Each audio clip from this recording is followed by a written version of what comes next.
Arsenal will be welcoming Manchester United to the Emirates Stadium in a Premier League encounter later today. Man United are currently just one loss in 6 games, and that's the FA Cup loss to Brighton at home at Old Trafford. We'll be taking on this Arsenal side that is looking so good at the moment, because recall Arsenal beat convincingly Inter Milan 3-1 at the San Siro just a few days ago, and Arsenal are still top of the EPL table, leading Manchester City after Manchester City's win yesterday with 4 points. Now, Man U are looking rejuvenated under Michael Carrick. Are they going to be able to stop Arsenal?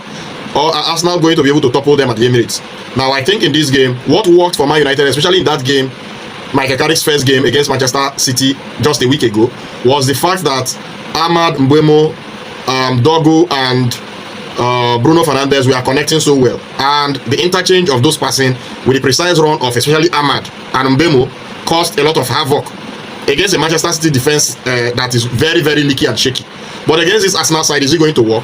One challenge Arsenal have had over the past few games is the fact that both first-choice left-backs have not been available, but Mikel Arteta confirmed that both of them have returned to training, especially Calafiori. If he's available, is going to balance out that team, because while Man United's right wing is functioning very well, their left wing is more defensive, and Arsenal's left wing has not been functioning in the past few games when Arsenal have been playing Julian Timber as a left back. But with Calafiori being in the team, that will give Arsenal a lot of leverage, because the marauding runs of Calafiori, the way he runs, the way he creates spaces, overload the midfield, is going to be something for Man United to contend with.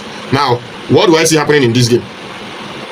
I think that it's not going to be an open encounter that many people are expecting, right? Now, if you look at the last few games between Arsenal and Manchester United, you'll find out that, especially in the last 5 games, Arsenal have not lost to Man U. In fact, the last time Arsenal lost to Man U at home was in 2023. That one ended 2-0 in favor of Manchester United at the Emirates. And if you look more closely, Man U have not beaten Arsenal, I think, in the last 7 matches between these two clubs. And it's going to be difficult for Man United to go to Emirates and pick up all 3 points, because Arsenal currently have not lost at home this season. Now, what do I think? I think Arsenal are going to nick this one, but it's going to be a very tight encounter.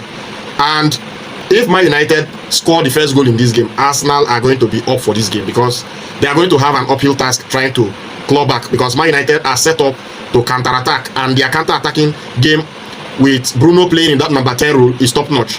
But will their defense be able to keep out Arsenal? That's what I'm doubting, and I'm thinking a 2-1 win for Arsenal will suffice in this particular game, right? Because Arsenal, for the first time this season, have all their players available, even though some are not match fit, but all the players are available and no one is being disturbed by any form of injury. So Mikel Arteta will have a lot of players to be able to call on to try and attack this game, and I see it, like I've said before, 2-1 in favor